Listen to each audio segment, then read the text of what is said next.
Here it is. What's your... Oh, well now you're... Whatever. I'll delete this part. Oh, my number? Yeah, what's your number? I mean, yeah, I'll just message you once. Okay. Also, like, this can go as long as, like, we want if it keeps flowing. So I don't really they usually have go, anything. like, a little over an hour for the most part. Yeah, Also, that's generally what I've seen with stuff. Like, my pasts have been, like, 1:30 to 2 hours for, like, my 4 interview type things. amazing. That's a good length. Okay, wait, hold on. Cool. I'm gonna write this number down. Oh, there we are. There we are.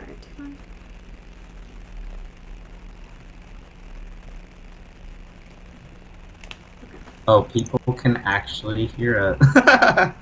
Hello, the 3 people that are probably just us two and us and someone another else. Alright, I'm gonna just screenshot this. Oh. I'm posing for you. Oh, I feel like it is lagging, so I don't. It's fine. So there's a 7-second delay on Twitch, but there's not a delay in our green room. 1 second. Now so I'm just like confusing it myself. For 7 seconds. No, it's all good. I held. Perfect. Okay. 1 second. Texting this to you. I like told the Discord channels I'm on to, like, hey, if no one's doing anything. Oh, good. I hope they come.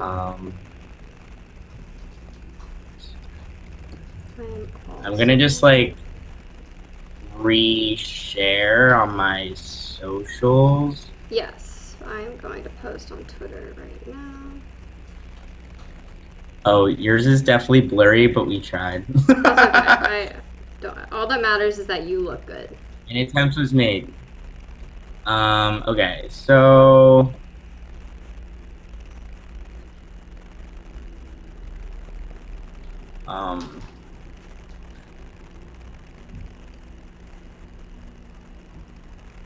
sorry if you can hear my dog eating. Jump on Twitch to talk with Amanda.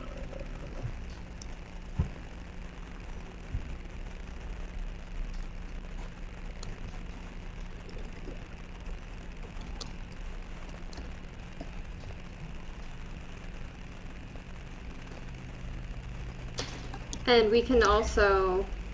Oh, so I didn't... Oh, there are already 5 people. Hey, everyone that's here. Sorry, we're just getting ready. Hello, 5 people. Yeah, I'm just texting myself this so I can post on IG or whatever. Oh, you have like a real asset. Yes. Okay, I will IG story that as well. Hey, El Protector, what's up? Thanks for always showing up. I really appreciate you. Oh.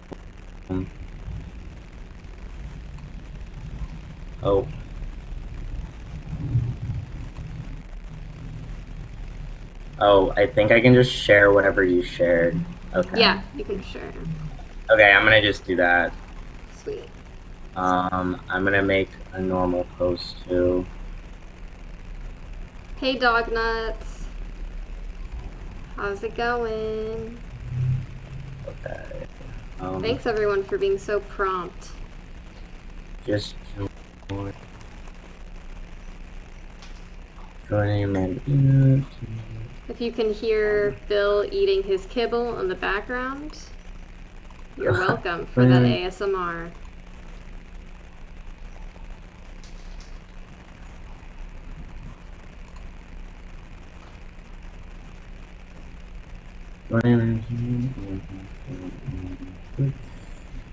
Oh, I wanted to get the dynamic follow button up on the screen so that people can follow you.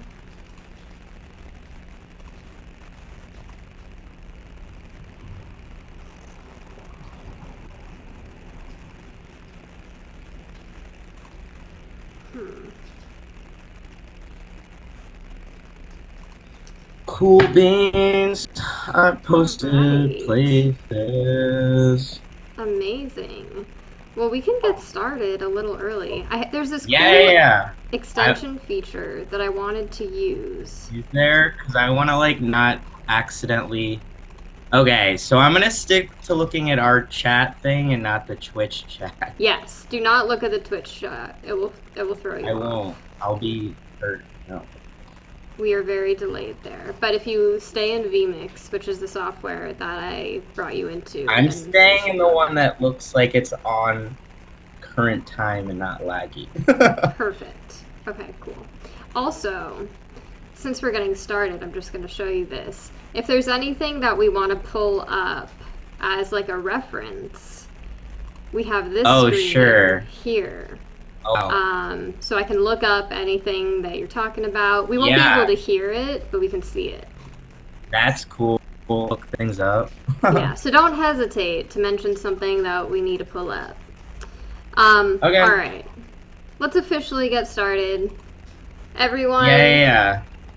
I'd love to introduce you to the incredible Brett Blackman. What up? Brett and I first were introduced probably 2 years ago, around 2 years ago. Yeah. But we haven't had much, if any, FaceTime. So I'm really excited for the opportunity to get to talk to Brett and ask all the questions I've been wanting to ask. Right now, minus moving castle stuff and Liz Y2K. Yeah, exactly. Okay, well, I kind of want to start. You're in LA, right? Actually, I'm in San Francisco. I came up here because of COVID. GK. Bill, stop. That would make sense. I was in LA until September. Oh my gosh. Right. Now my dog is hungry. Come here. Come here. Yeah, so, you know, my job was no longer in person, and... Right. Oh my god, sorry. Having dog issues. If they need a treat or something, like, go off. I'm trying to avoid having to do that. But anyways, yes, I came up to SF, and now, you know, I haven't needed to go back to LA yet, but yeah, I don't know where life will take me post-COVID. Yeah. You're still in LA, right? I am. I just moved to, like, West Hollywood, like 2 months ago. Nice. Where were you before? I was in downtown. Like downtown area, like Westlake, like right by the Terragram Ballroom, like literally a block away from like the Terragram and Mayfair Hotel. Fun. And they have like such a good, or had, because I think they just fully closed due to COVID, like the best brunch ever. So good. Man, well now you get all the West Hollywood spots. Yeah, I mean, stuff's just like still not really open, and if it is, it's just like takeout. Yeah. So and I'm not the person to like do. Oh, hello, dog. There may be a point I like get little Hank, our house dog, but we'll see how that goes. Well, Hank is an angel, but also a devil. Well, he's invited at any point. Bill has clearly invited himself. Yeah, I mean, obviously everything's closed right now. That, you know, LA is a tough place to be shut down, don't you think? Yeah, I mean, it's been... I mean, I saw someone tweet something of like, everyone in LA says the silver lining in this or that, but the truth is the silver lining for me, specifically working in the music industry, is for over almost 10 years going out, from working to going to things, slowing down and not going out for over a year and who knows how longer, like, I'm not mad at it. My bank account's mad at it because my artists are not making money touring, but other than that, like, we're just working on music. And we'll get into, like, what we're working on that I can say anyway, and stories and all that. We just hit 6, so we can maybe, like, really start now. Hell yeah. Let's really start. Yassi's in the chat. Hi. She's lurking while she's working. Uh-oh. Oh, you did just freeze. Did you close the window, perchance? Can you still hear me? Brett will come back. Oh, you're back. I'm here. I don't know. You're unfrozen now. Oh, now you're refrozen. Maybe just close the window and log back in.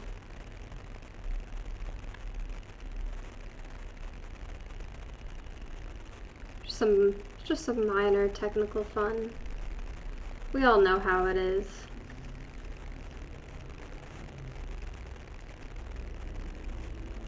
How's everybody's nights? Yasi, you're obviously killing it lately, as always. El Protector, what's new with you? Do you guys have any questions for Brett? Okay, oh, he's back. Starting again. Perfect. Okay, my bad. I don't know what happened.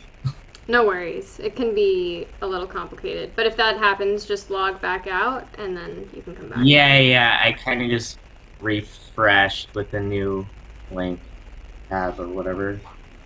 Nice. Perfect.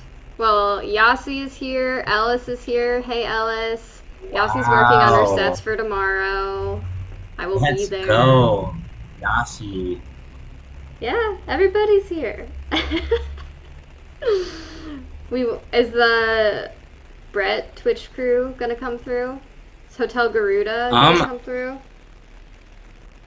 I don't know. Like they may come. Probably not. They've probably heard me talk so much. The last thing they want to do is hear me talk more. Well, everyone here is excited, and I'm excited just to ask you all the questions. I like to kind of start at the beginning to get like the full picture of where you came from and how you got to where you are right now. Where were you born? Where did you grow up? I was born in Philadelphia, Pennsylvania. Grew up there my whole life. Nothing crazy there. Grew up in like the city, not suburbs, where some people say they're in the suburbs, but they're not. And then when they get asked where they're from and it's not Philly, they're like, oh, we're no hate at all. But yeah, I'm from Philadelphia. What side? And then I went to college. Don't people identify Philadelphia sides? Like west, like or close to like Drexel and Penn, like right on like 25th Street, like downtown? By this like a giant park. Yeah, like downtown by a park. It was pretty cool. Nice. Yeah. And then you went to school. Then I went to college in Towson called Goucher. It was like a small liberal arts school. I studied international business and international communications, where it feels like a lifetime ago I went there. But in 2011/12, I was in Westminster University studying abroad for a little bit. And I took like an international business class where it was like a very like long class where you only had one big project, and it was like figuring out, my group was like, where do you want to put like Ben and Jerry's, like if you started a new market. And at the time, like I for whatever the studying reasons, I was like, honestly, Tokyo, because like for whatever reason, like Japan did not have Ben and Jerry's yet. And I'm like, well, my affinity for Asia and specifically Japan, I'm like, I'm gonna just come up with a business plan for this to work. So we like made like, and I don't know where to find it, but like really cute like animated like types of promotion and stuff. But yeah, I was in London, did like international communications, business, and like art class where we went 3 different museums a week. And then, oh, Frankie, what's up? Hey, Frankie, thanks for the follow. But yeah, so I studied there, and I studied in China for a little bit. So I definitely have like an affinity for like international business, and that's one of the reasons, and I'll get into it more, like why I'm so drawn into like the how local the internet is, but how broad of like everything around the world is decentralized in the internet to like work with Right. people. Right. Very fascinating. Well, yeah, so I'm definitely curious about how that interest combines Yeah. with your interest in music. And when did you decide you wanted to dive into the music industry in the first place?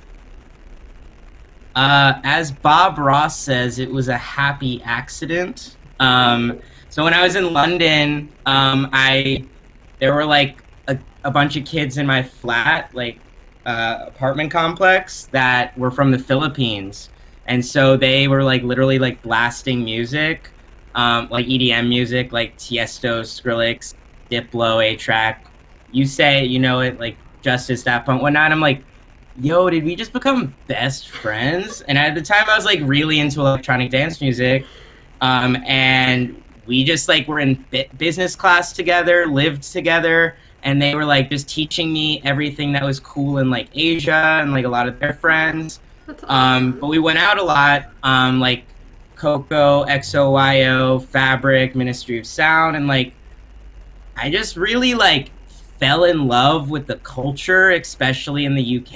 And I went to like different parts of Europe at the time for like, I don't know if you remember, like Sensation White was like a thing back then of Oh my like you had god. to wear Wow. white to these parties.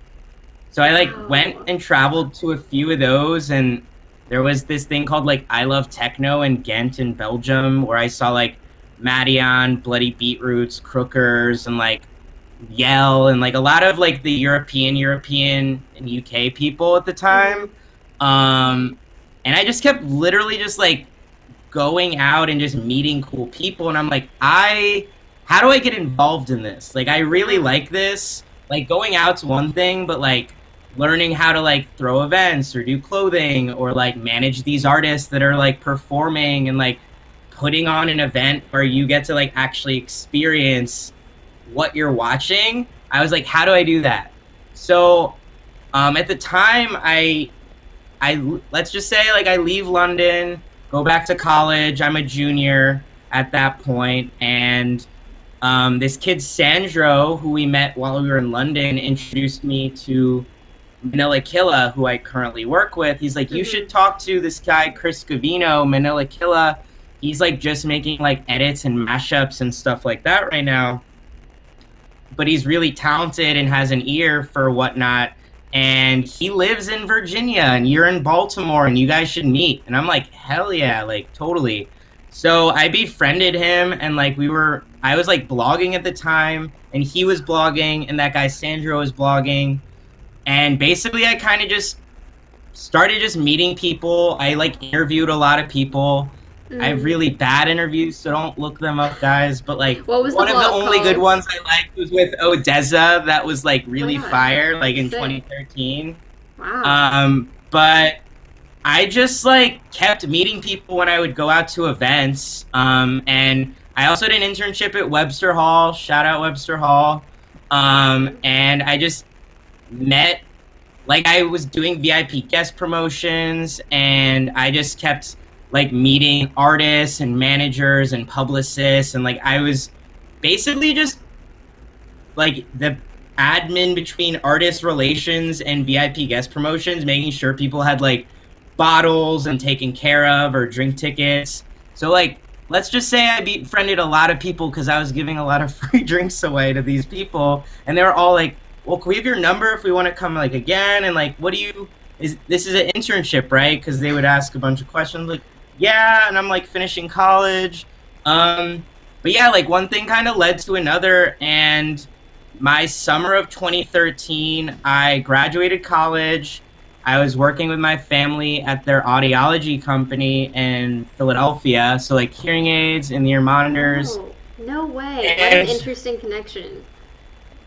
yeah, so I grew up like loving music. Like my mom is like a hippy dippy person, like went to like everything, like Yeah. all the events. She used to work at like Fillmore East. She went Wow. to like see Jimi Hendrix and the Beatles and like freaking all the cool cats, you know. Amazing. But Yeah, so it's kind of like at this crossroads at this point while we're explaining it, where I'm like, do I keep working with my family, which I really dislike, like I really don't like it, or do I continue this path of like music, because I was like doing marketing and interviews for this blog, but like things weren't really happening. I didn't start managing any artists yet. So one day I'm at Swedish House Mafia Black Tie Rave with my boss from Webster Hall, and I get a phone call from the guy that runs that blog. I don't even say the name anymore because I don't like to give the energy to that person. Okay. But basically, I get a call from this person who ran the blog and at the time was managing Manila Killa, and he was like, "Hey, I just got a job at." It was like a pretty esteemed company at the time, or still is actually. I won't say what it is. It's like, I'm done managing artists, but like I just wanted to like let you know, no qualms if like you don't really want to like work with us anymore, or like you want to do anything else. Oh, and I'm like, cool. Super enjoyed my night at Swedish House Mafia, and like the following week I hit up Manila Killa, and I'm like, hey man, I'm sure you know who hit you up regarding like this situation. How are you? And he's like, oh, like I really want to like try to do this music thing, but like I don't know if I should like take, you know, a gap year or not, or like still focus on school. And I'm like, you should just focus on school. Let's just keep chatting about your music and like what we can do. And that summer he like won a remix contest for Flume. That song Sleepless. And then he put out a 2-track EP with AO Beats, who I also work with, and he introduced me to AO Beats. Wow. Then one thing kind of led to another. We started to think about like, you know, making a collective of artists, because we weren't cool enough, I guess, to be in like an Ausla or a Mad Decent or a Fool's Gold or a Team Supreme or whatever at the time selection. We're like, let's do a collective. And we started Moving Castle, our collective / record label, in 2013, as like a very baby idea of like just connecting with all of our internet friends from around the world. And we had, you know, friends in Australia and the Netherlands and the UK, and like, it was lit, you know, like it was just like super like it was kind of just like an internet like music club for your friends at the time. And we're like, well, we started to put out, you know, compilations of songs, and then did clothing, and then started events. And wow, I may be skipping ahead a little more right now, so my bad.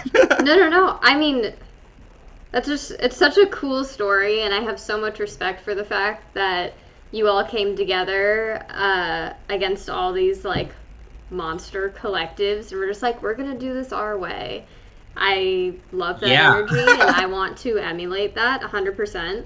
I'm curious, what did it look like back then? Like, Instagram was kind of fledgling at the time. Like, what was the presence like? We kind of had like a Facebook group and a Twitter chat. Cool. So we kind of like so I don't know, like at the time Facebook was pretty big. There were like download gates and stuff, and that was like a big way to like promo. Like a lot of our music that were like edits or remixes or flips would do well on Hype Machine, because, you know, there was less takedowns back then, let's just say. Right. But it was really just like us chatting all the time, and like kind of every 6 months when we started, we would do like a new compilation. But then, you know, when we kind of, we started to kind of like take off, like when we did our shirt with Boogie Made, and we did it at a Brownies and Lemonade actually in like 2014. And so we had like everyone who lived in LA at the time, a lot of people like I'm friends with still, like came out, and it was like at the Lash. I don't know if you've ever been there. Yeah. Tiny club. Yeah. Sorry, I'm like very ADD, so let me take a step back again. But I guess like our communication was kind of just like on Twitter and Facebook chat. Like we didn't have like large text threads because there would be too many of us, so it was kind of just like threads on Facebook and Twitter. Mm-hmm. kind of. But Instagram was not really a thing. We were posting. Facebook was big for us, and Twitter was big for us. I do think Instagram was super helpful at the time, but it's crazy to think like how much it's grown now with like stories and the Yeah. marketplace and like swipe ups on stories and like reels and like I mean we had Vine It's at the time, but endless. it wasn't like but you didn't have like it wasn't focused on like music at all where Right. TikTok is part of it. Um let's just say we did our best. Like we did with what we could do at the time. Yeah, it sounds like it. And so that's where you started. You get this collective Yes. together working with these amazing artists. How do Yeah. you delve into managing all of these people on top of doing marketing and branding? Yeah. So I already was managing Manila Killa and AO Beats. And at the time, you know, we kind of went into it all not knowing what I as a manager my role was, and they did not know what a manager should be doing as well as what they should be doing. So we were kind of just like learning on the go. Mm-hmm. But we kind of, you know, for the first few years of Moving Castle, we weren't even a business entity. It was literally just like a collective, and it wasn't until like 2015 where we actually like that summer put out like Helix 2.0, which was the original song was Helix by RoboKid, Mm-hmm. and Helix 2.0, Manila Killa and AO Beats jumped on sonically, and our friend Blaze actually was the singer on it. But basically, we kind of were just at a crossroads. We're like, okay, we have something here. We should do something. So we kind of, you know, created an LLC, figured out how to do branding a little better, learned out how to do distribution, Wow. started getting distribution deal, which we started with like Phonophile. Mm. We got like agents, and like at the time, we did like a Moving Castle showcase at like Hard Summer. It was like Moving Castle and Friends or Counterpoint or like a bunch of other events. And then we had like Awesome. a Moving Castle like tour. So it's like that summer 2015, and like Splash House, we had the same thing. There was like something there. I was still working with my family, but we were like kind of like momentum. Everyone was in college still. Like I'm like 3 years older than like Manila and AO Beats. Uh-huh. So like they were going to be sophomores when I graduated college. Okay. So basically, I was very patient for 3 years as they finished school, but I was like multitasking, working with my family still, and learning how to be a manager, you know?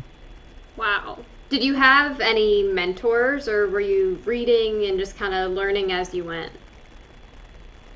So, no mentors, kind of learned on the go. There was kind of like a Facebook group at the time. I think it's like called, we don't use it anymore, but it was called like Sergeant Lonely Hearts or something that a Mm-hmm. friend of mine from college actually at Goucher started. Name's Jake.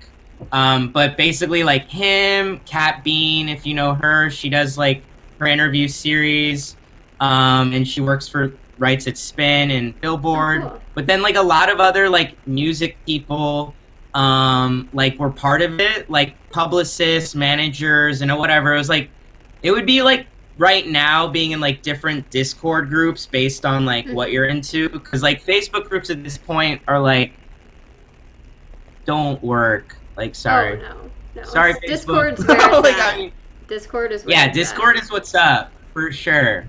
So um, so I guess like here's like a crossroads type thing.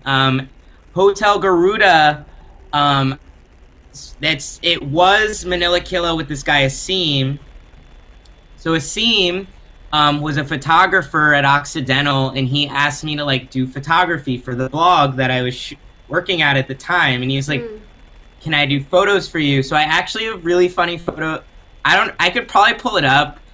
But it's like Liz and Trippy Turtle, like literally like 2013, where lead. Okay, we all know. Okay, wait, maybe I'm not supposed to say it, but if you know who Trippy Turtle is, you know who Trippy Turtle is. But basically, he hits me up with Manila Killa, like 2013. I just got off of Holy Ship, and he's like, hey, we have this idea called Hotel Garuda. And I'm like, what is a Hotel Garuda? And he like shows me a song. And basically I'm like, oh, this is tight. It was like Disclosure's White Noise that they fully redid all the instrumental. And it was like an M&E-K vocal cover of White Noise.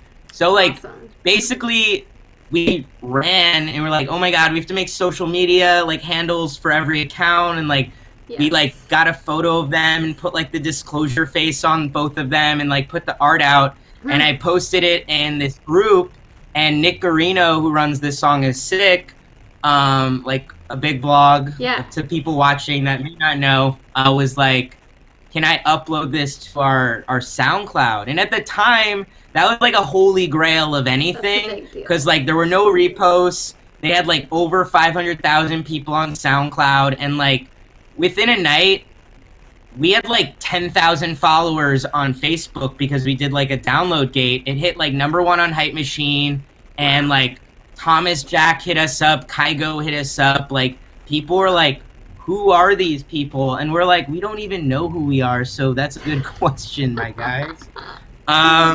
Wow. But from there, we kind of, to jump from like the Moving Castle thing to this, we were like, okay, like we're doing the tropical house music type thing with like sax and all that. And we just kept going at that. And basically we did like a Lana Del Rey cover of like Summertime, or remix of Summertime Sadness. And it was like, yeah, awesome. It was popping off. And then like a Rhythm of the Night one. Yeah, it was like 2015, yeah. Yeah, I was in Chicago. So like things crazy. Yeah. Yeah. But things were like just happening really quickly, okay? And like Manila, it was like his 21st birthday, and he did like a remix for Don Golden that he put out on his birthday, and then like Diplo hit us up and Mad Decent in Downtown are like, we want to sign this. And we're like, oh my God, Diplo's like hitting us up for something. And then like Skrillex was hitting us up for stuff. And like Skrillex flew Manila Killa out for like a music video, and like we did like a few remixes for Ausla like in 2014, 15. Wow. So we're like, damn, we're getting like some pretty crazy notoriety right now. Like, what's next? Like, you know, like what do we do next? That's the question. So yeah, so one burning thing that I tell people too is like 2015, we had like 4 compilations out for Moving Castle, and we coordinated 2 South by Southwest showcases, one with Run the Trap and my friend Adam Hirsch, and then another with Nest HQ, RIP Nest HQ, a blog that Skrillex, whoever watching, if you don't know, like the blog series that like Skrillex had. So we coordinated 2 events, and we had like Nodis and Sweater Beats as secret guests for the Run the Trap party. And then we had, we already had an event with like Jai Wolf and like some other of our friends for Nest HQ, but Porter Robinson came out and he was our secret guest. And like Keith Ape during like Ichima was huge. He came out to like perform it. And like, no joke, the party was so lit, the fire marshals had to come in and cancel the party because we were over occupancy. So like a bunch of people had left, and then we're like, no, Keith Ape and crew, come back. Porter, please stay on the decks. And so like a few people left, and then like we kept going to like whatever time we were allowed to. But we all joke like, damn, we peaked in 2015 at South by. I'm kidding. But like that was just like a very monumental moment where you're like, was a great year. Like Porter had Fader Fort. It was during the Worlds. Like Worlds came out. Jack U year. Like it was a lit year. Like Kashmir Cat and Trippy Turtle were just getting like huge. Flume was getting huge. Like all the like future bass whatever was like a thing. Wow. But This is through bringing like me all these back. little things, I'm like having yeah, some same, flashbacks right now. yeah, same. I remember like dancing in the rain at the Mad Decent party. I think it was Cashmere Cat Back to Back Trippy Turtle, and we're Oh my just like god. dancing in the rain, and it was so Ugh. fun. God. That was such a fun South by. Oh my, that was the only one I've ever gone to, and I feel like I can't go again. Well, one, we can't because of COVID, but two, Yeah. it's just like nothing will top that ever. Like, No. because it was like HW&W, like Ryan Hemsworth had his secret, like his party. Nina Las Vegas, I think, was there, and like Anna Luno, and like all gang, like all the good Wow. gang, like friend gang, not like or no one's an actual gang here. um, but yeah, so kind of from there, I'm like, huh, we have something going here. So kind of like the summer of 2015, I was like living on my friend Dana Wad and Braden's couch in their place in Santa Monica. Dana Wad works with Glaive, Wheat Thin, and Oliver Tree and Poor Stacy. Braden works with Jimmy Somewhere, Devault, Bearson, this girl Bailey, and runs Next Wave. That's in consortium with Ultra. So Mm. like I've kind of really stuck with some like people where we've just like grown really together. Now Braden and I actually live together. Um, but it's just like wild to like look back every time. Like it's just like, whoa, like how did this happen?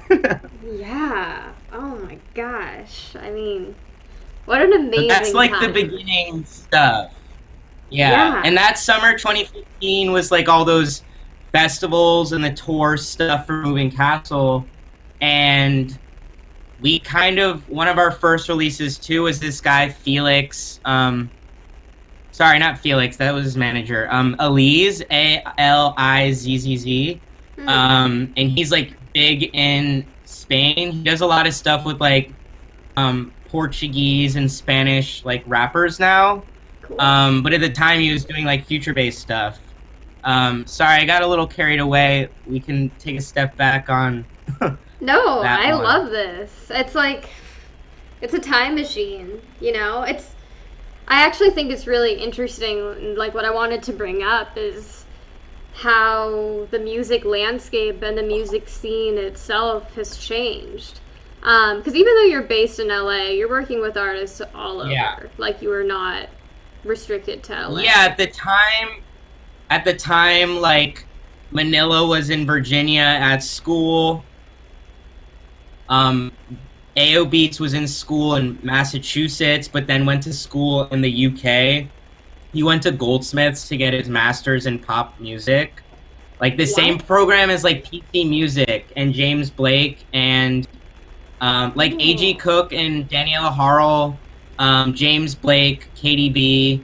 They all went to this program. There's like literally like I think it's like 10 to 20 people in the program at a time, like a really tiny program. And he met this guy Sakima, and they had like a project called Swims in 2015 and 16. Um, One second, I need to plug the charger in. you're Um, fine. I but to did answer not your know question, about this yes, there was a program. point. There was a point I was living in Philadelphia, working with people in like London, LA, Virginia, Massachusetts. So like thankfully it Wow. was like East Coast, but like it was hard coordinating. Now like all my roster minus one artist lives in LA. So I've oh Wow. sorry, that's a lie. Four of my artists are in LA now, and Power Glove, who I work with, is in Australia, and Slow Magic is in like Vermont. Interesting. Okay. So I it's interesting how we were talking about, like 2011 to 2015 basically. That's when I was in college too, probably like my Yeah. I partying was peak. 09 to 13. Yeah. Yeah, I was 10 to 14 for college. So like I was definitely partying a lot. Like I was seeing Skrillex all the time. I went to school in LA, so I was going to a lot of Oh, shows. nice. Oh, I'm Like We Did sure It was that's like Eve of starting up. Fire. Yeah, it was great. Oh my god. I You got probably like Dim saw. Mak Tuesdays. Yeah. I never went to one of those, but I know that was apparently fire at the Genesis or whatever. Oh my god. Yeah, they were just. It was amazing. It was an amazing place to be. I feel like I probably saw the Moving Castle Hard Somerset too, but didn't. Oh yeah, that was Who knew fun. that we would I think be here now? I think that summer too, like Sophie played. Yeah. I mean, it was sick. Like, I remember that summer was like Fetty Wap's summer. Like, that was like his summer. Yeah. Oh my god. Yeah, baby. Well, so, oh my god. I think that was 20. Wait. That I think it was 2015. Yeah, it was 2015, 2016, because I was in DC when that came out. So I was 2016. Got it. Okay, I just remember being at the bar and hearing that song. That's how I know where I was. Oh. Anyways, Yeah. so obviously back when we were in college, like Skrillex, Diplo were blowing up. Now, Yeah. it seems like they've taken the producer seat and like they're not. Maybe they're just off cycle. I don't know if they're going to come back into the spotlight, but like there's been a shift. I think Diplo is very in the spotlight. I feel like he is something new, like literally every week. I feel like really between Silk City with Mark Ronson, himself is Diplo. Jack U's not really a thing anymore, but he did like LSD with like Labyrinth and Sia and like Major Lazer. Like, this man has more side projects than like a magician. Like, I mean, Mad Decent is constantly blowing up. Yeah, no, it's insane. I just personally have not seen Diplo alone on stuff, but I might just be like maybe I'm just not looking. Mad Decent though, I mean, they're working with Danny, like they're working with everyone. It's all the projects that are coming out are incredible. Okay, wait. Klondike Cat Pan said, Brett Blackman, I would love to catch up on Slow Magic. We are neighbors. Heck yeah. Are you in Vermont? I'm doing awesome interviews, Klondike Cat Pan. Yeah, we'll see. Oh yeah, they're in Vermont. Okay. Well, nice to meet you, Klondike Captain. Captain. Why did I say Cat Pan? It's always funny, like, when there's, like, certain numbers as letters and your brain just automatically sees it, but then, or things are backwards, but you're like, how did I just decipher that? I immediately go to cats. I mean, okay. You love cats. So back to my original question. Yes. Obviously. Original question. Things have changed a lot amidst COVID. Totally. How has that affected your day-to-day, and what do you think our future and the music industry's future looks like based on everything? Adaption is really key. I think where we felt very hopeless at first regarding like no touring, we're like, well, what can we do instead? So in the beginning, when everything kind of started, we were like, okay, let's look into Patreon and tap into our fan base there. Let's go do stuff on Twitch, from like interviews or DJ series to like cooking. So like, let's start doing that. What projects do you want to work on? What do you need to finish? Started a lot of different projects. And then, I think it's just like understanding where the money is and where it can come from. And so, like, I think, it also had all of us be maybe a little less frivolous with our money and save and just be better about it. Especially, like, not traveling, going out, or whatever. Yeah. And just, like, getting our mental health in order. Like, I started, therapy in March, and, just started writing a lot more and doing meditation. Same. So a lot of the people I'm working with, like, started doing a lot more self-help. And, like, there's, like, a lot of knots. And, like, kind of just getting better and, like, looking at the world a little differently. Like, it was not healthy at all to go out as much as we went out, to travel as much as we traveled, to, like, not sleep and work and whatever, you know? So like going back to the beginning where like, you know, even like the glass half full versus empty, or just like the silver lining, we're like, okay, how do we align our lives again? Like this was not normal at all. So we all took a step back and we're like, what's important to you? Cause let's like start ground zero, blank slate here, guys. And we just were like, self, like mental health, let's work on that. What do you actually want to do music wise? What are things you want to talk about? For clothing or music, we partnered with a lot of charities this year, from like an epilepsy foundation for Hotel Garuda because he has epilepsy, and we did certain donations to them, to like, you know, typhoon victims in the Philippines from Manila Killa, like he's American but his family's from the Philippines, so we did a clothing collection where we gave back money. And like I've been looking into like the Jed Foundation for like mental health. And we've just like, you know, partnered a lot with like Music Cares and Save the Stages, and done a lot of stuff with like Bands in Town and Amazon Music and people on Twitch to just raise a bunch of money for other, you know, artists. So we kind of, you know, reversed from just like what can we do for ourselves too, and like how can we give back? Where indirectly it gave back to us like emotionally and sometimes financially, but more so like emotionally. And you can't really put a price on that, obviously. So yeah, so like that's been like a big mission statement for all of us of like what means a lot to us. How do we ground ourselves, and like how can we give back to the fans? Like, what do they want? What do they want clothing wise? What do they want music wise? How can we give back? Like, I'm like a psychopath, and like when I'm ever in a sub thing, like I'll literally, like I'll even do this now, like, will this work? I want to gift some subs right now. Oh. Will it not let me gift subs? Oh wait, okay. But I always, when I'm in a thingy, wait. I always like gift subs, and then everyone gets like happy, and I'm like, let's go. Okay, so I just gifted 5 subs. Oh my god! Thanks, Brett. You guys all have to show up. Everybody, you're welcome. Oh, that's so nice. Thank you. I don't know, like, I just, going back to your point of like, did you have, you know, a mentor? I just didn't. I had no idea what I was doing. I'm still learning. Yeah. But I have a better idea of what I'm doing. Yeah. But I think right now with the projects, it's like, how do you align? Like, I tell all my artists, like, your music project is an extension of your brand. Like, the brand identity of your project is an extension of who you are as a human being.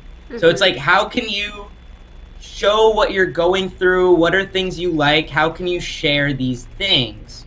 Yeah. So, you know, it's even being closer to like the writing process of the music, and just like, just engaging with your fans more, because like that means the world. Because I look back at like tweeting something or commenting on something, and my favorite artist liking it or commenting or whatever, and I'm like, oh my god, this person like noticed me. And you're like, you need to think like that, because like it means a lot. Like it really does. Totally. Like I still get excited when certain people favorite my stuff. Like I'm not gonna pretend I don't get excited.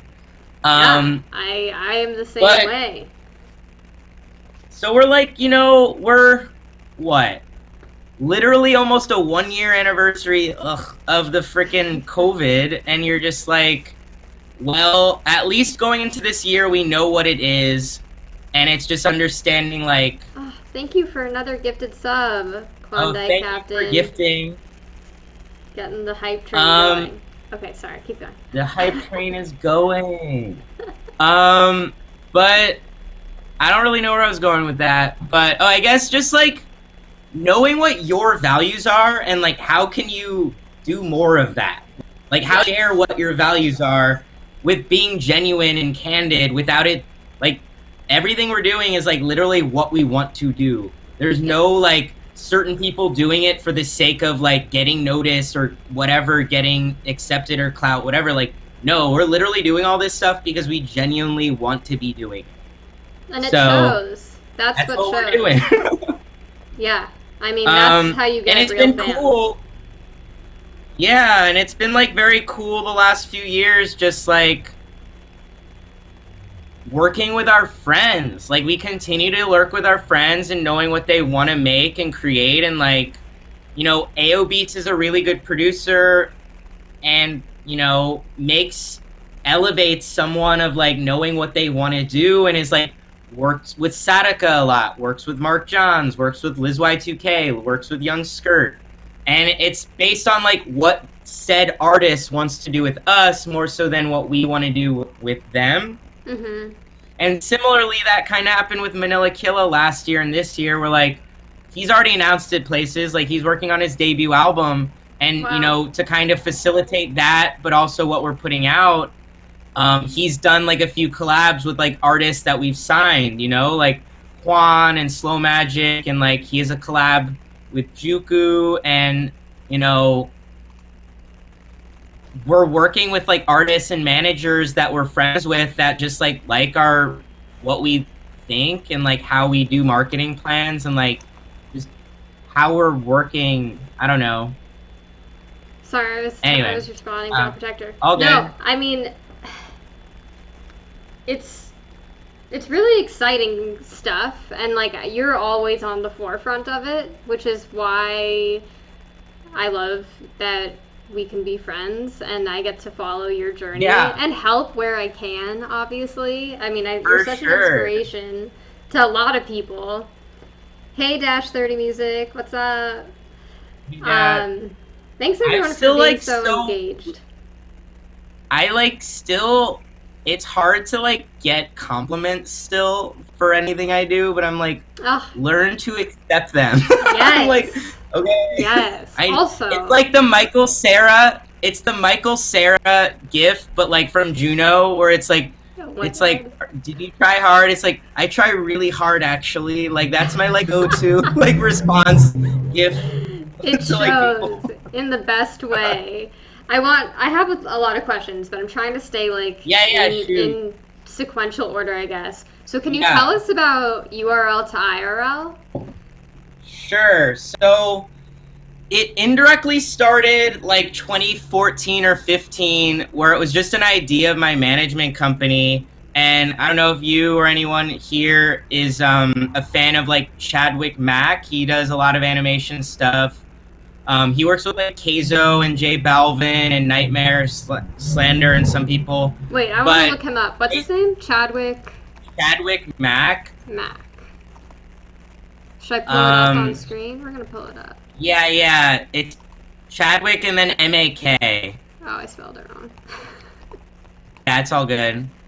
But I was living in Philadelphia at the time, and I hit him up, and I'm like, hey, dude. He was living in Seattle. I'm like, would you want to do my logo for my management company? And it's like, he's like, what's it called? And I'm like, I think I want to call it like URL2IRL, like internet to real life. And like, I kind of want it to be like a Wi-Fi symbol. And so like he literally did like a URL and then the like Wi-Fi dot and then an IRL. I love that. And that's kind of like how my thing kind of happened, but I never made it into like a website. It was just like an LLC. You could go to like my page to show like what my stuff is, but oh my gosh, I see it now. Yeah. But basically I never made like a website. It was kind of more so for just like LLC purposes and never like branded it. Mm-hmm. So in 2018, I kind of joined 2+2 management. They do like Rez, Zed's Dead, Toki Monsta, and like some people. Mm-hmm. And you know, it was great for 2 years, but my contract ran up during, you know, last August, and I'm just like, I don't really see myself kind of growing here anymore. And so I kind of just decided to like not renew my contract. And so like when I was making that decision, there's like numerous factors why, but I don't need to get into it on here because I respect my previous company, Mhm. but I kind of just felt, and if you watch this, anyone there, I hit a ceiling. Like, I just, like, It so happens. that said, I just was like, I want my own thing again. So I hit up my roommate, who at the time lived right across from me down the hall, and I was like, hey, do you want to make my website? So prior to like when I left and like I was silent for a little bit before announcing and all this stuff, he helped me make my website, and like I talked to all my artists, and I'm like, I know this is kind of scary and it's a big leap to do this with me, but like I hope you can trust me. And everyone trusted me, and they're like, we're just going. We're going right now, you know? Hell yeah. And since then, I picked up Gold Room and Slow Magic, and Power Glove. Was working with my colleague at 2+2, but he also left 2+2, but I still work with him on Power Glove. So right now I have 6 artists: AO Beats, Manila Killa, Hotel Garuda, Gold Room, Slow Magic, and Power Glove, and Moving Castle.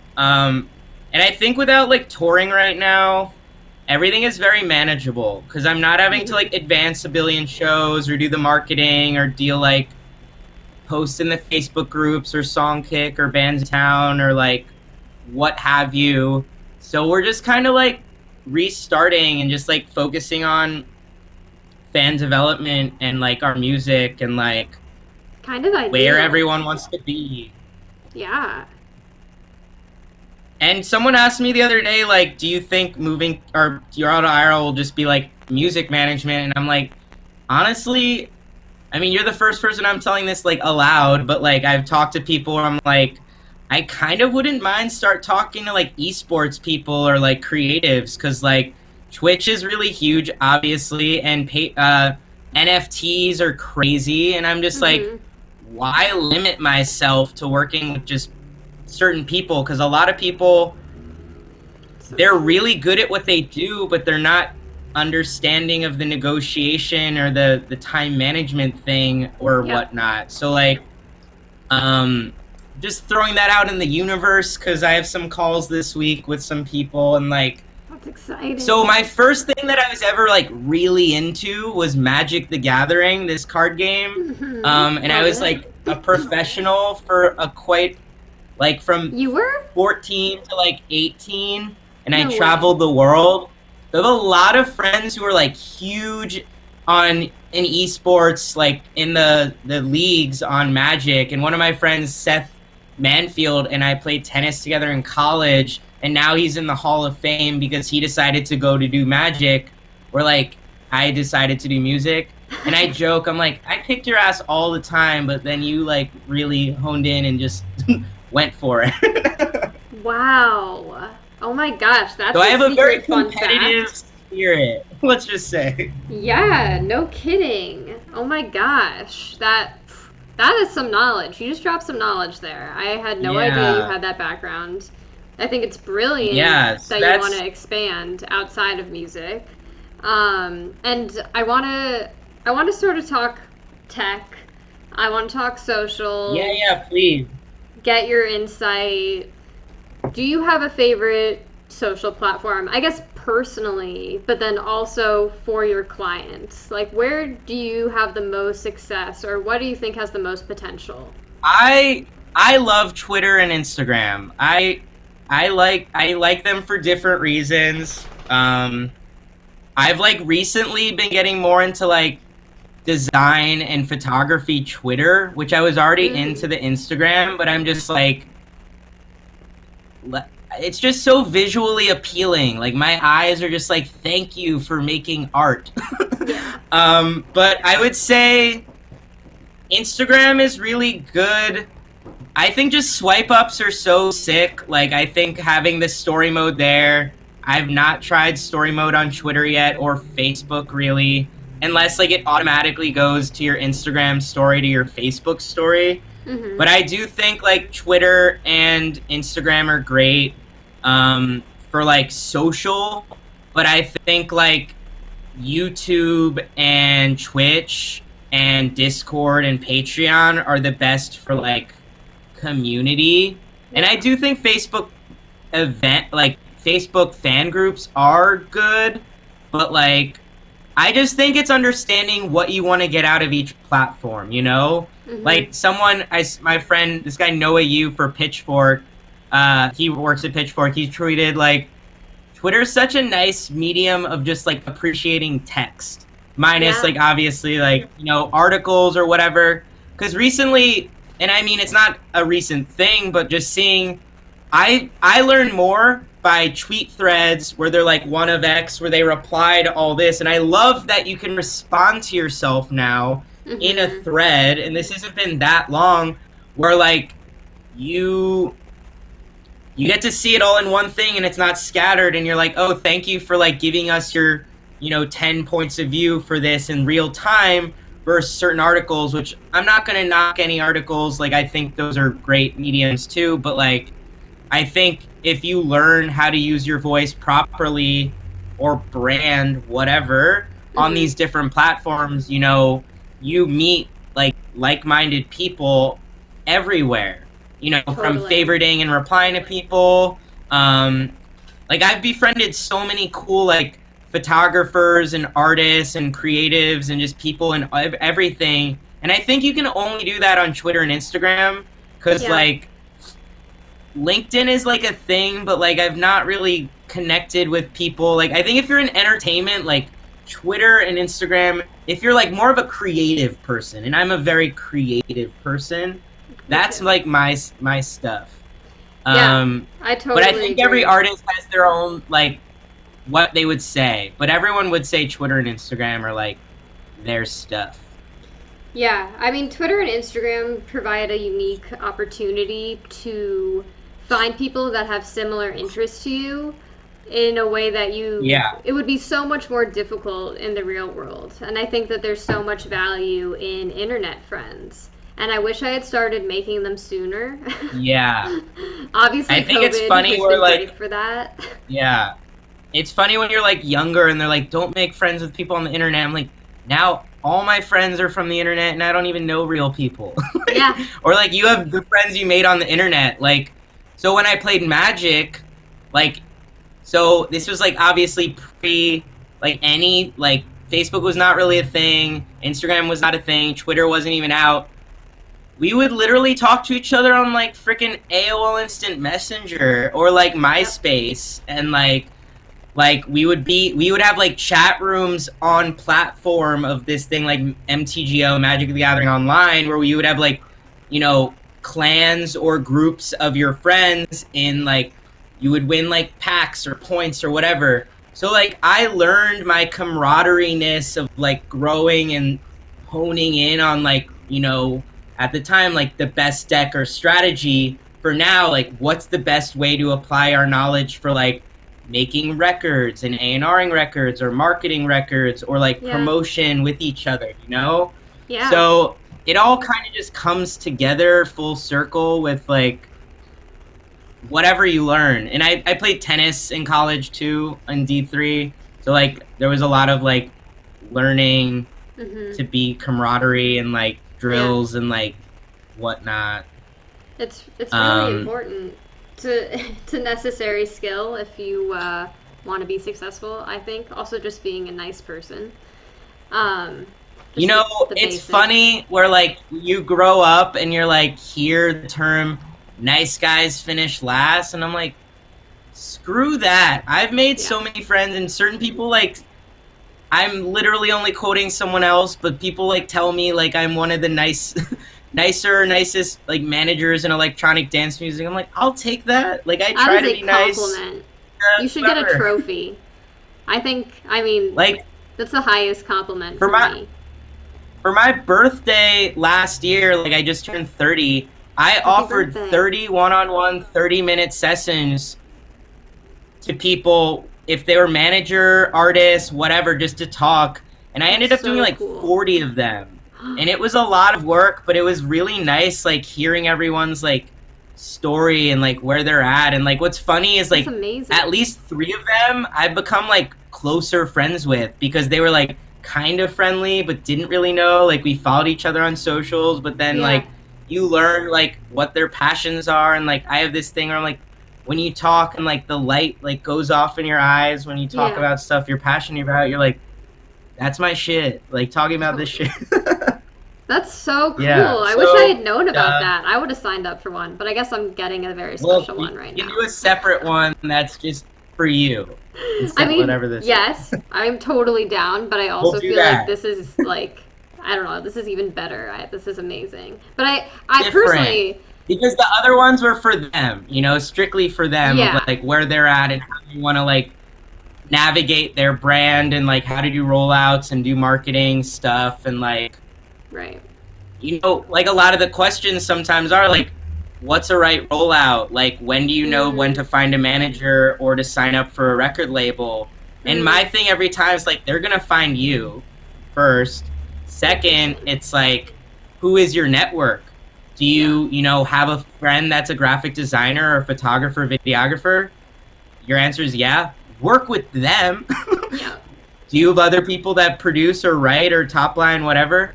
Work with them. Like, so that's what happened with Moving Castle. We worked with our friend group. That's what happened with other managers when we started out. We worked with each other and we kept learning with each other and growing and growing and growing. And we've just learned more. Like, it's 7 years into this. Like, we understand, like, how to navigate to a degree. And I think it was like a full 180. Full 180, not full 180, because, you know, when the pandemic started and we're like, what are we going to do? And then you were like, excuse me, go back to what we were talking about, like fans, that's the only thing that mattered, which we were Yeah. like very proud of before, but it's like the Twitch stuff, like what do we want to do? Patreon. Sorry, I'm just repeating for people who've not heard or just like re-emphasizing how important Yeah. community is. It really is. It's all that Just watching like matters, Skirt just crush it, like young right? Skirt's Twitch and just who he is as a person. I don't even think he sleeps. He could be a He's robot. asleep Who right knows? now. He told me he wanted to No, not I miss know. this, but he's definitely asleep. It's all good. Yeah, he like just has the craziest not He's sleep nocturnal. schedule. It's insane. But yeah, But he's him and crushing AOE it. have worked together forever. We I worked with know. him so long ago. He was Catmoop. I know. God, cat moop. It's taken So me. we've worked with him for a while. That's so Like funny. we've worked with Matt since 2013. Like we've literally Wow. known him for at least 7, 8 years. Like it's crazy. Wow. Wow. And Okay, look I at guess yeah, where we all are now. I have a question. It's kind of yeah, it's not a trick question. I'm just genuinely curious what you think. yeah, So during COVID, shows on Twitch have blown up. And, you know, Hana, for example, every DJ yeah, set she does is averaging yeah. 500 viewers. So that's basically selling out a Incredible. 500 person Yeah, that's insane. venue 4 or 5 nights a week. Like, it's insane. And as someone who works at Yeah, Twitch, we look at it like that. Like, oh, you're getting 1,000 people, you're selling out this big of a venue.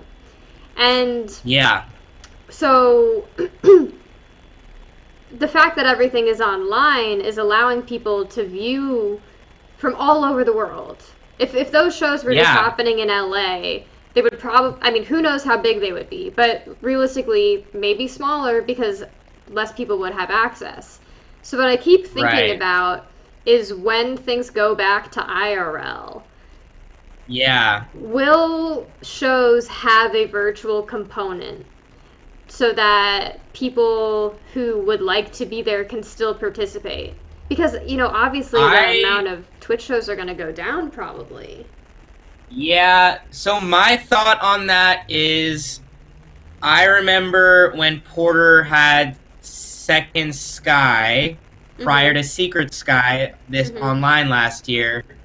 I know he was one of the first like bigger artists that partnered with Twitch to like stream it. And like Right. I think at the time like Desert Hearts and Monster Cat and a few other people like were doing stuff, but not really. My feeling is what Insomniac is doing too Yeah. is for festivals and for drive-ins, it will be an extension of their programming for the people Mhm. who can't make it. However, I do not think unless it is the final show, like the grand finale of a tour, I don't think any artist is going to have a stream. But if they do, it would be like, and I've thought of this for myself, like it would be like the last show of a tour where you're like, this is the last show of the tour. I want to try to get front page of Twitch and do something special. But otherwise, you kind of just give away the allure of the show, because some people get very annoyed regarding the fact that, like, people play the same show, but you like, okay, hello, like, you spent an insane amount of hours to put together the show and the lighting and the touch points with visuals that, like, it's sick to see what Hannah's doing, and it's sick to see what, like, you know, and, Sophie Tucker, like, I think they literally stream every day, and I don't know how they do that. That's insane. It's so incredible. I think there's a difference between people that want to stream, you know, multiple days a week versus, like, a once for, like, a big thing, you know? Big difference. So, you know, I think for us, No, go ahead. Sorry, I don't want to interrupt you. Well, and I think for us, it was, like, we even made a sacrifice for Manila Killa to, like, he was doing a weekly show for Dusk Lights on Twitch.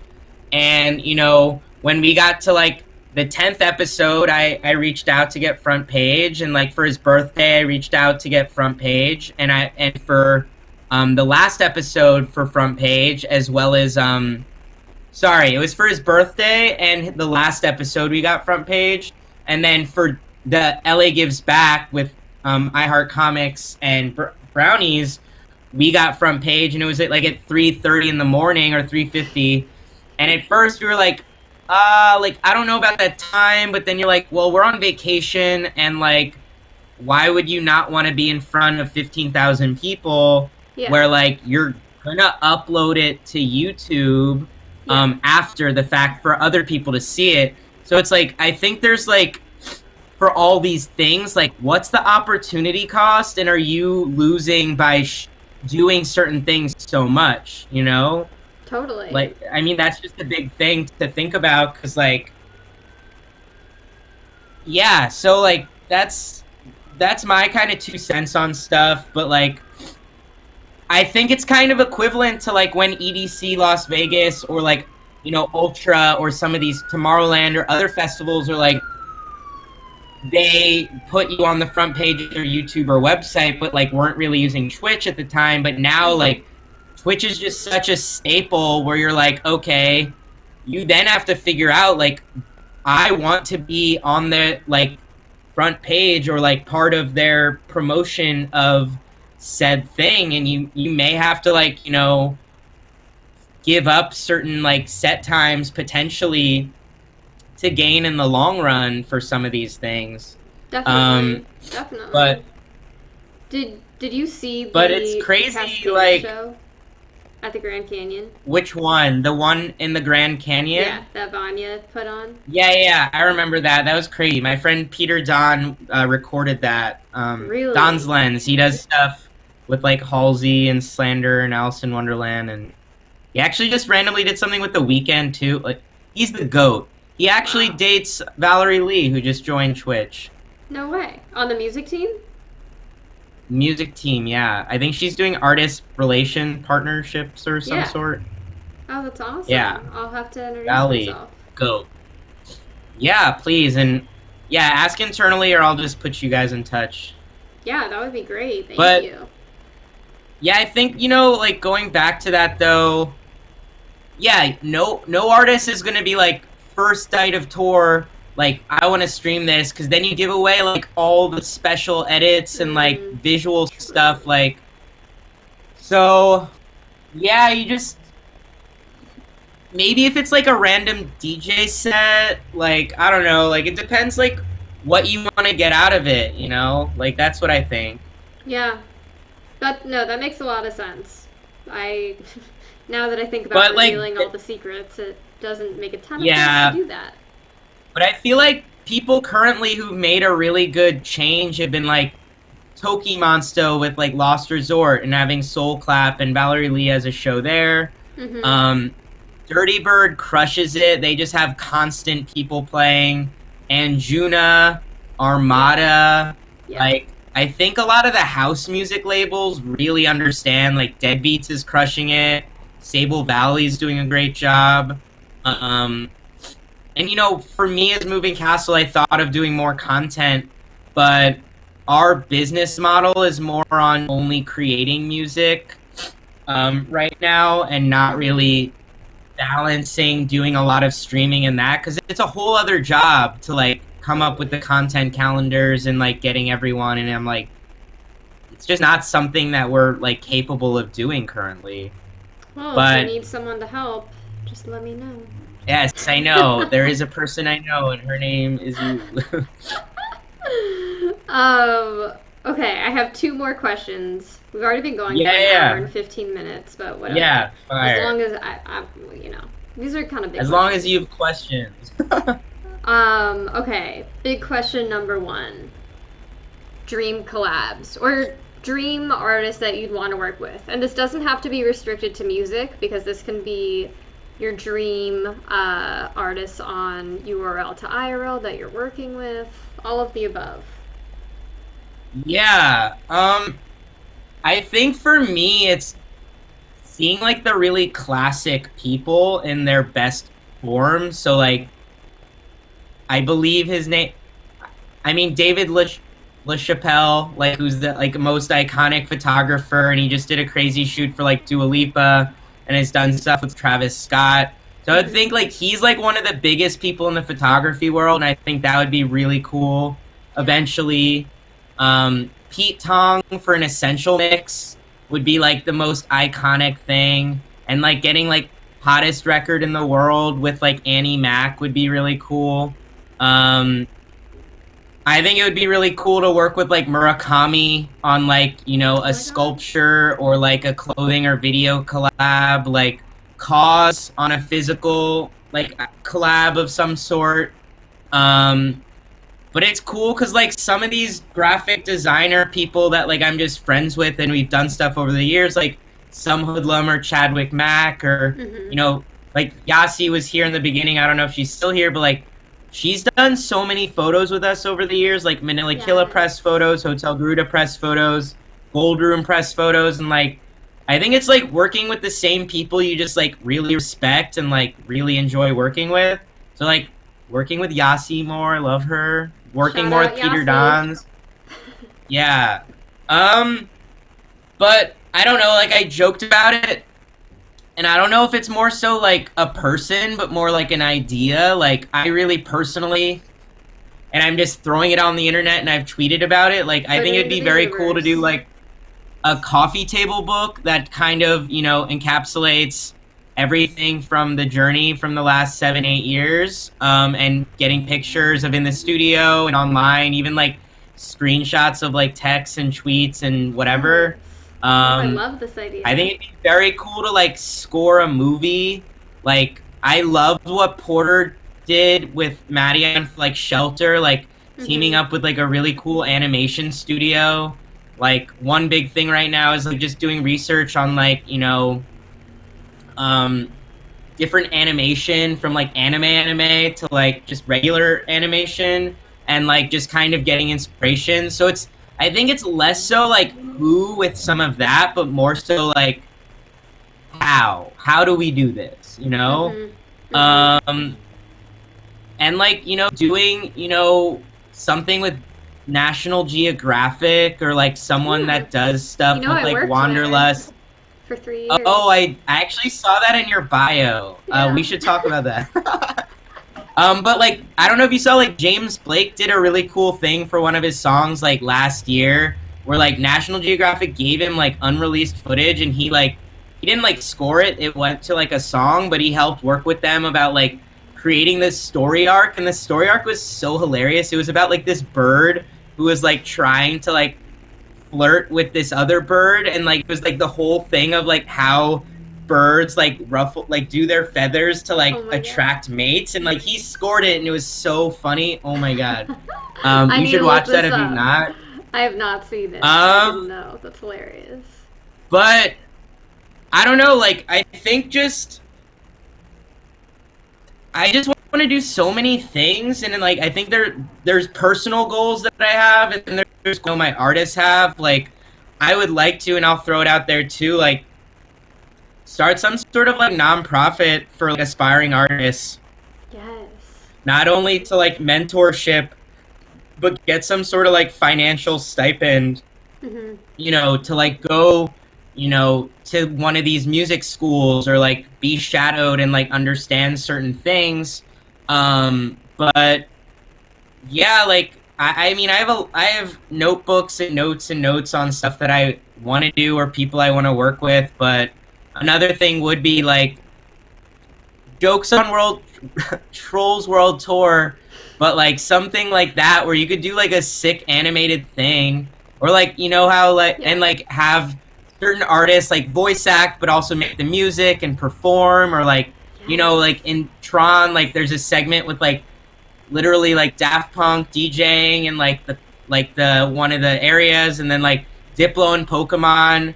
Uh-huh. He was DJing in like one of the things. So like I think like little things like that is cool. But like last year, I literally knocked off two things on my bucket list. I got Power Glove scored the intro scene to Higher Score on Netflix, the video game Oh my documentary, gosh. Yes, and of then course. so that was like a thing. We got to work with Netflix, and that was really cool. And then we got that Wow. song to come out, and then they also scored two songs on Cyberpunk 2077. It sadly wasn't on the radio channel or the like soundtrack, but like it's in there. It's Um, awesome. but I think it's like giving yourself more credit than you give yourself, and just be like, wow, like I did these things. Like I think a lot of these things are very obtainable, and like, okay, I'm 30 now. I wasn't even like a real manager, whatever that even means. So I was probably like, 25.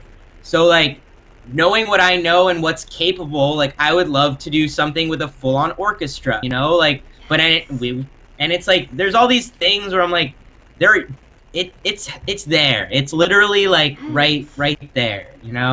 Oh my, So I those can are some feel it. things. I feel it too. It's there. Wow, that was an Like last incredibly year, good answer to that question. yeah, I want to do a few things, and for fun, I'm probably gonna make. Um, I kind of want to just do like I do you know why am I blanking on her name? Blanking on her name. I'm so sorry if she sees this. She probably won't, but she does like Archangel clothing. Shy Belavide. Okay, She does I don't stuff at know like her. Audius and Insomniac, but she has her own like brand called Archangel, and I'm like, I kind of for fun want to do like URL to IRL, like different clothing items where I partner with different designer friends where we can just do very Totally. limited collections of stuff. That would be so Yeah, sick. I don't know, like why not? Yeah. So Wow. those are things I want to do. Oh my god, I need to do my manifesting with you. Jeez. You just made Yeah, we all of can. that seem attainable. Like, and it will. I I mean, can't wait to watch you do a this. few of them are like in the works or like on my wish list. Wow. Um, Hell yeah. why not put it out in the universe? Hell yeah. Oh my god. I'm gonna re-watch this and take notes. Write down these I ideas. may Those just are be like, so good. And you covered every category too. Like, I like how you don't keep yourself in a box. um, yeah, Oh like my I gosh, you're already can't, talking and to an like a lot of orchestra. people going back to the, um, uh oh, did I freeze? Oh, you just froze. You want to come back in? Also, chat, we're going into our last question, so if anyone has questions for Brett, now is the time. I will put your questions on screen if you ask them. So, lay them on me. Bring on the questions for Brett. Or don't. Brett will be back in just a moment. The computer got too excited.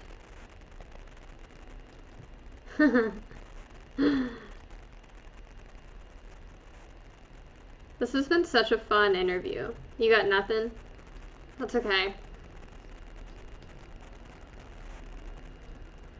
I have to start thinking about what to eat for dinner. This is the most fun part about Twitch, is that I can just talk to you guys in between.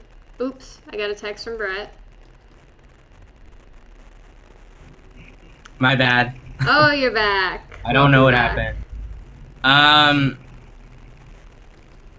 I don't even know what was being said. You were saying that maybe you're already talking to an orchestra. Oh, yeah. You have amazing stuff in the works? Yeah, I mean, there's some cool stuff in the works, and, like, I think at the end of the day, you know, what I've learned is, like, especially in the pandemic, is, like, what does your ideal day look like? You know, from, like, waking up, making your bed, meditating, journaling, doing yoga, then start your day with certain things, like take a little walk, like one of my friends, this guy Joey, works with Louis the Child, he's like, you know, there's sometimes people get stuck in the email abyss of, like, it's like hockey and it's just like back and forth, and like you need to like set certain things for your day where that doesn't really happen. So I think it's just being more conscious too of like what the real work you need to do, and you know how you want to set up your day, knowing like you need to stay present for certain things, and just like, you know, having certain meetings or calls when they're needed, but knowing like certain ones aren't. And like just this whole pandemic too, it really shows like, why did I go to certain meetings? Like certain things could have just been like a Google Hangout or like a phone call, and like all of us going into whatever's next are going to be very cognizant of like certain things, like especially like traveling certain meetings. Like I think there's going to be a big difference of like, do I actually need to travel, or could this be just be a Zoom? Yeah, is it really necessary? Like, especially like all the traveling to like abroad or whatever, that just takes a lot of time.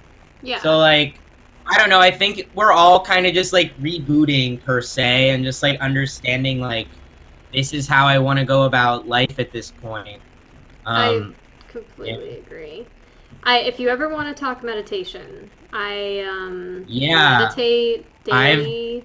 I take classes to teach. I'm gonna be like teaching guided meditation soon, and practicing Reiki, and I have a really exciting stream. Have you done Reiki? I love Reiki.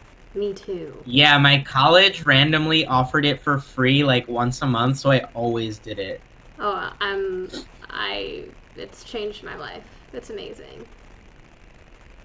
I mean, I think just the whole energy transference thing's crazy, and like, I don't know, I mean, just in general with all this, like, it's sometimes really hard to stay motivated when you're not like seeing certain people and being in the same room, but I'm glad we could still have like this certain type of energy despite that. Yeah. Well, clearly we both are working with our energy and self-aware. Yeah, I'm very ambivert, where I'm like, can be very extroverted when I talk about stuff that I like, and then I'm very introverted when it comes to like, okay, I'm really tuckered out, I need to, like, after this I'm gonna be so exhausted. Oh, me too. I'm like, putting all my energy in right now. All of it, it's here. I have to literally Tuesday and Thursday nights, I have 2 different meditation classes, and then I do the show every other night. So I use those nights to recharge. But we have a question from chat. I'm going to throw it on screen. Yes. Yeah. Klondike Captain said, Brett, when you hit the creative wall, what do you do to refresh and reboot? Yeah. 1 second. I'm like just refreshing this. You're not frozen. Honestly, I kind of just like do a few different things. Like I'll either write, like I'll just like brainstorm word vomit like in on my phone or in a like a piece of paper or like a doc or whatever, and just like I kind of just take a step back and I'm like, okay, what am I like dealing with right now? what do I what do I want to deal with? So like even as easy as like, you know, I'll listen to besides like writing stuff, I'll like listen to a song or certain music or a type of artist that like amps me up.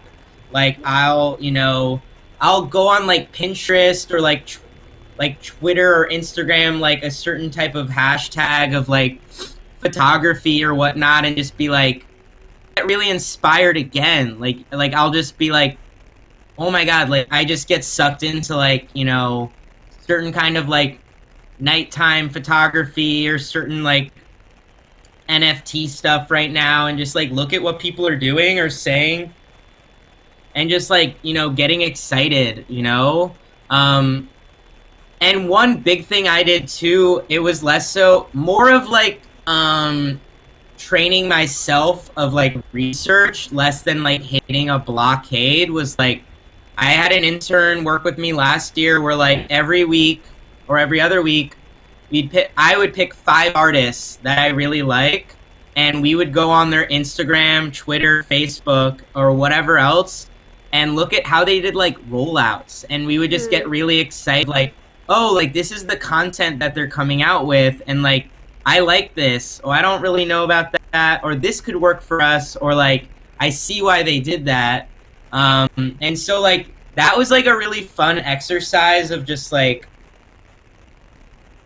I'm at a blockade, it's like, okay, well, what are other people doing to like share their creativity or share what they're doing on their project? Yeah. And I don't have it on me, but I just started reading a book called like The Magic of Questions, or Asking Beautiful Questions, and just like asking yourself straight up, like, why are you doing what you're doing? Like, why are you not doing a certain thing? Like, if you were given 3 options, which option would you take? If you had to remove those 3 options and you had another option, what would you do? Like, it's like challenging yourself, and kind of, you know, really, because everything going on, like breaking whatever this medium or life we're put in of like what is the right or wrong thing to do, and just being like, what do you want to do? Like back to the beginning of like carving our own like lane. Like I feel very thankful, like all my artists have like certain fans and fan bases, and like no one at this point are being like, oh, you sound too much like this, you're doing this. Like people are like, oh, you're Slow Magic and Gold Room and Hotel Garuda. So yeah, it's self-assessment, reframing. As lame as it sounds, I'll do a freaking SWOT analysis on myself or my artists and just be like, this is our strength, weakness, opportunity, or threat. How do you want to fix things? Can we hire people to do certain other things? Like, straight up. Yeah. Wait, I have to ask, are you a Capricorn, or what's your sign? I'm an Aries. Me too. I love Aries. I never meet. I never meet Aries gets along with another Aries, so that's facts. Oh my gosh, this made my day, Brett. Are you serious? What day? April Fool's Day, April 1st. I'm April 2nd. Wow. Internet high five. Double Incredible. High five. Oh my gosh, this makes so much sense. Yeah, I feel like when you're talking to other people, 1, have the same passions with you, and 2, have a very similar birthday or month.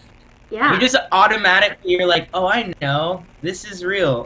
Oh, hell yeah. Oh my gosh. This is blowing my mind. So, okay. I was supposed to be born on April 1st. I was supposed to be born like 3 months later than I was born, and I was like in intense care for like a bunch of months. So really crazy how things happen either way.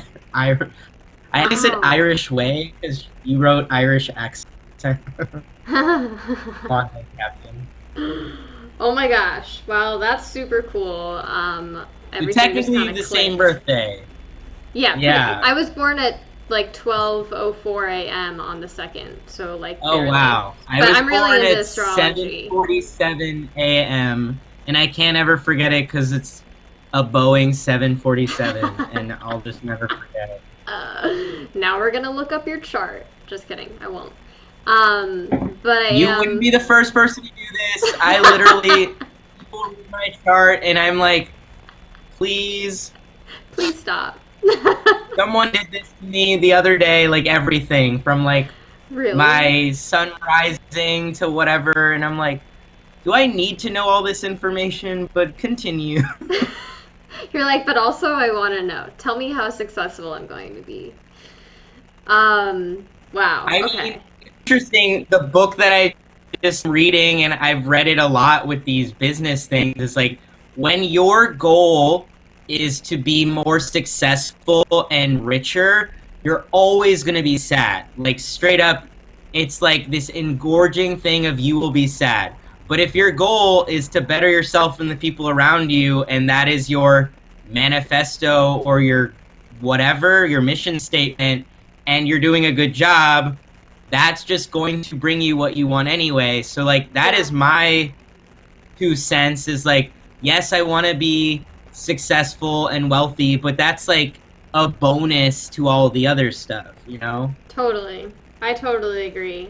I mean, I'm not going to speak in generalizations, but Aries tend to care more than other people about self growth and being the best version of themselves so they can be to benefit other people and care a lot about helping people um, to a point where it can get I mean, frustrating. if you can't be the best, if you can't take care of yourself, this goes for everybody. If you can't take care of yourself mentally, physically, emotionally, good luck trying for other people. And I'm a Yeah. manager, so I'm like, I need to like be the most like grounded, like clear thinking type person where like people come to me with their problems all the time and deciphering. I'm like, okay, this is what you need to do. Cool, Yes. done, done, Yes. do. Same. Do you do But grounding it's also like a meditations? curse. Do you know how to Um, ground? I know what noting is, and like I did this like 30-day meditation class where like I have to like look back on my WhatsApp, but I did it with like some friends. Um, but I just use like Headspace. Okay. Cool. I can teach you how to ground if you You ever can want to tell do it. me other things, yes. It's very cool, but I totally agree. I often play that role of therapist, which I've had to set some new boundaries during COVID and can't really do that Yeah, anymore. you But kind of, that working is with a big thing, artists, setting it's a big part. boundaries.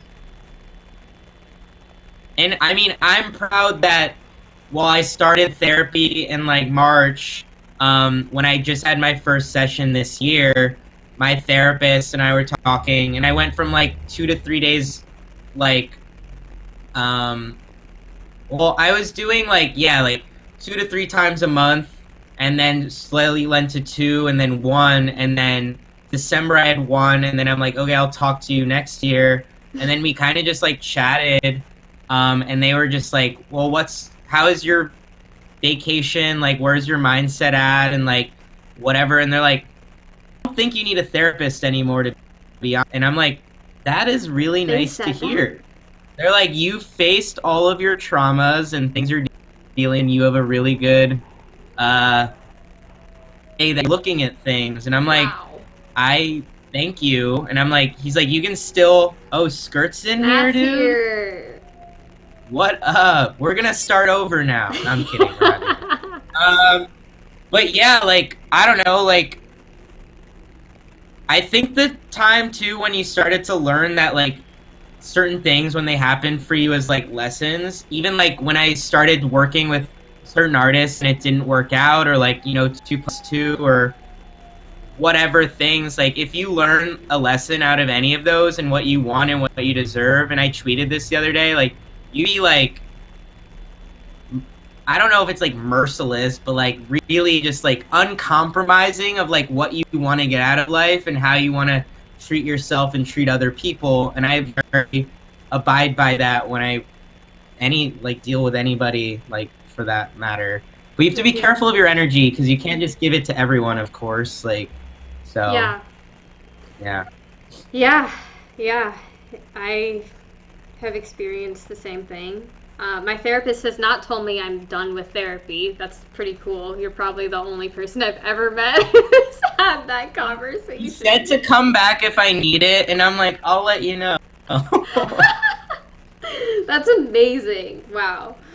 But yeah, I mean, I feel like we're in very similar headspaces. And as someone who long term is aspiring to work with artists more carefully, actually, this is interesting. Do you know Catherine Frazier from Biz 3?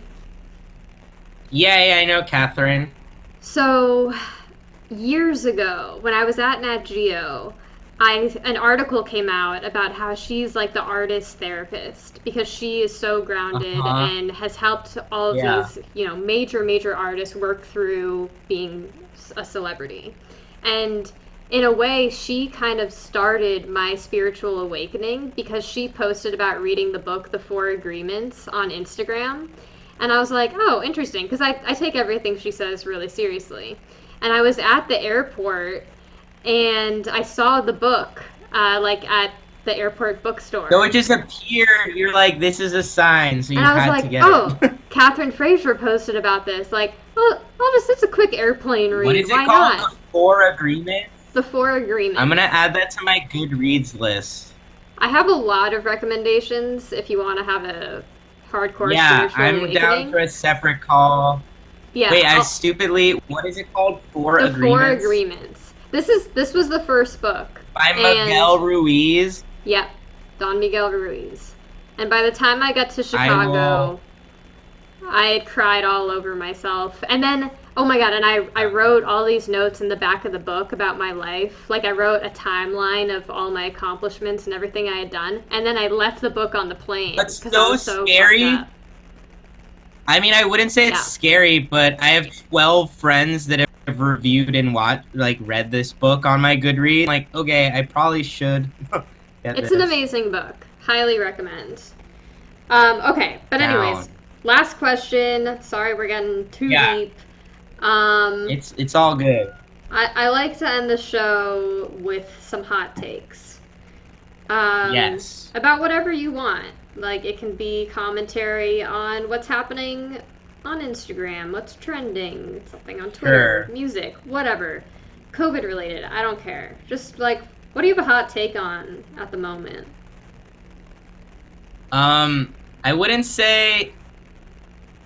Okay, my hot take is I really dislike people that give advice that shouldn't be giving advice. And I see people do that all the time on, like, Twitter and other stuff where I'm like, some people mean well, but, like, their take is terrible, and it's like, it's not my place to say it, but it's like, that's like a pet peeve of mine where I'm like, it's not even like sharing something that you just learned that you want to share, it's just like something that's just wrong. I don't know how to get exact with that, but like that is my hot take of people that do that. And like I'm very, even me with doing what I do, like I don't go around places telling people what they should do or how they should go about it. And I'm very like, because of therapy, someone talks to me and I'm like, do you want my advice right now? Or do you just want to like talk and like me to listen? Right. So like people giving advice when it's not their place, especially on threads where people say something and someone replies advice, asking for advice, is like, why? What do you stop? So that's my hot. That's a good one. I love that, and I think everyone in chat knows that too. Do they? That's yeah.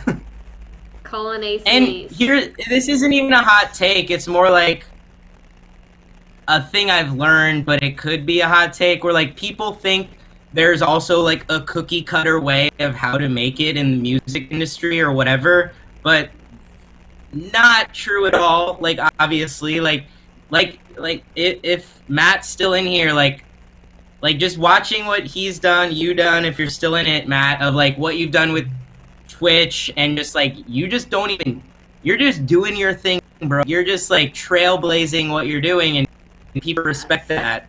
And like I think when you start not caring what other people think and you're doing things because you're like, this is what I'm doing, I'm like, you're just like this, like I'm not looking at what other people are doing, like this is what I want to do, that's when you kind of like really just start going. And it goes back to the brand extension thing of like, what do you like what imagery do you like, what are your interests? So I guess an alternative hot take is people that think, you know, or promise people that all certain things are going to happen, but they put them in a cookie cutter thing and not like do it based on like artist development. Like artist development is a huge thing that makes sense. And it's funny when people like joke and they're like, they're an industry plant. And you're like, well, what if it was artist development for years, but you weren't looking and this is an industry plant? Like you could say that about certain K-pop groups. You could say that about certain artists on record labels that just launched. You could say that about certain artists under management companies. You don't know how long they've been working to like make sure that the music and the branding and stuff is perfect and up to people's standards. So that is my other hot take. Wow. Spot on. Skirt said, that's how I feel about showing people music, and they immediately tell you what they think about it. Like, didn't ask, just showing.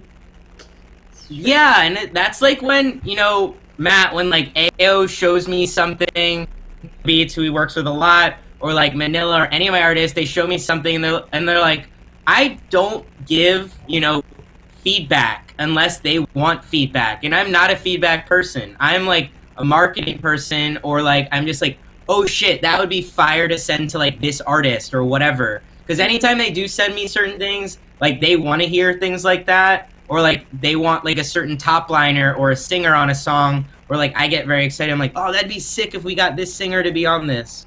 But other than that, like I'm not gonna be like, oh, dude, this part, like you could have sidechained better, or like you could raise the vocal, whatever, do these things. And they're like, they'll let me know if they want to hear that, and I'm generally not the person to like do that. So yeah. And that's also like today with one of my artists, I showed a Pinterest board to them that I started for a project, and I'm just like, just so you know, these are some ideas that I got from keywords that you brought up, but obviously you do not need to keep them. You add whatever you want. This is just like, I just thought this would be cool. So, and I tell everyone, my last thing, not a hot take, but it's more of just my take on what a manager should be. It's someone who guides the artist to reach their abilities and speak on their behalf to get them to their goals and make sure they get there. And find the right people to help them obtain those things. It's not a manager telling the artist what to do. It is being on the same page in a team and being like, cool, these are all your ideas. Let's take a step back. How do we get there? Here is the way we try to get there. And that's like the last thing that like I'll say. And like even just like working with Skirt for like the artwork with AO Beats and like the music video, like y'all do your creative. If you want help of me recommending certain things, I'll do it, but I'm not gonna like step on toes and be like, this is what I think you should do and this person you should work with because they're cool. No. Like it's all about knowing your place. Yeah, exactly. Exactly. And the last thing, it's and like knowing what you're good listening. Yes. But the last thing I'll say is listening with the intent to understand and not with the knowing of the next thing to say. That a really hard thing to understand in life, but so important. Totally. So that's probably my last thing I'll say. Wow. But thank you so much for having me. This was fun, and we'll probably connect on a different level of other stuff. But yeah. Yeah, this was amazing. You're so articulate, and it was just fascinating to learn about all your experiences and how they've come to fruition, and I'm super excited to see what you bring us next. Thank you for all your hard work, because I know a lot of people benefit from it. Thank you. There'll be a lot of music in the upcoming months.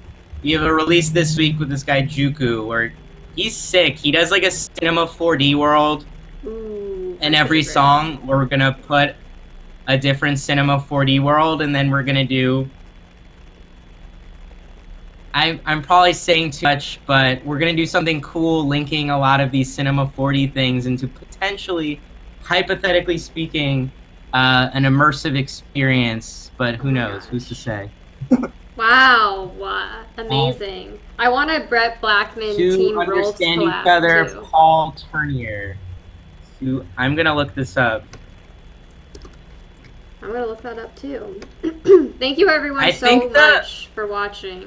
Yeah, thanks for recommending stuff. I think another big thing too is like, and one thing I read too is like, there's a difference between trying to be right and trying to understand the situation. Because there's been a lot of times, even with like living with people during this pandemic specifically, and certain artist things where you're like, you could be right, but is it like understanding the point of view of other people to get through said thing? And just like learning how to say sorry. If you made a mistake, say sorry and owning up to it. Versus some Mm-hmm. people, they rather be dragged under a bus than say sorry, which is the most insane thing Yeah, ever. They're it's like, so oh, well, it was frustrating. their fault, actually. Like, no. No, Anyway, it no, was I a totally pleasure being agree. part of this. I was definitely slightly nervous because I'm like, I've not done a talk thing in a while. Well, you I killed did it. one last year with Patlock, which was fun. It's also fun doing it with like different people that like also know like slightly less, so it's kind of like Yeah, refreshing in the different sense. yeah. I Um, hope so. That's what I any, want it to I be. mean, any other questions before we leave? I know all 8 of you. Any last Well, probably questions? 6 because any Oh, I last guess 2 of them are questions? us. So just a little announcement. I don't know what day it's going to be Yeah. this week yet, but I will be interviewing the executive producer and writer slash star of the documentary Chasing the Present. Oh, Which, sick. Brett, have you seen it? It's amazing. No, where is it? What's chasing the present? So last I checked, it's only on iTunes. I rented it, or maybe I bought it. I don't know. But basically, it is a documentary about this guy James who was a drug addict and got sober Oh, you and can watch on YouTube. oh, watch on YouTube. But It's continue. So it's this is basically what about the his synopsis. journey in finding meditation, and then he basically travels the world and interviews the like top meditation gurus about Right. mindfulness and living in the present. And it's an amazing film. I'm like, just I don't even know how to express how excited I am that I get to talk to the people that That's made it. so fire. I'm definitely Um, gonna watch this. it's really good. It's really good. So that will be happening this week. So I hope everyone will tune in. Um, and yeah, thank you When? So all. I can watch it before. It's gonna be Tuesday, Wednesday, or Thursday. That's not super Okay. helpful. Well, let me know. I I'll let may you just know as watch soon it as I like find tonight or out. tomorrow, honestly. Yeah, I pulled it up on my computer. yes, everyone has books to read, videos to watch. Yeah, definitely it's worth it. Let me know what you think. I was super inspired by it. I'm almost 6 months sober, so that's exciting. Um, Congrats. thanks. So yeah, thank you again, Brett. It's been such a pleasure, and Thank you're you. invited back anytime if you ever want to do this again. Hell yeah. We'll do a catch up in I'm like down. 6 months, see where you're at. Yeah. We'll hopefully we'll see where the world is. Yeah, we will. Hopefully by then we have good news regarding like the vaccine working and less COVID cases, and I'm like, we're gonna have shows, maybe. Yes. God. Fingers crossed. Alright.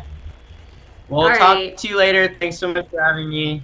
Thank you. Thanks, Bye. everyone. Have a good night.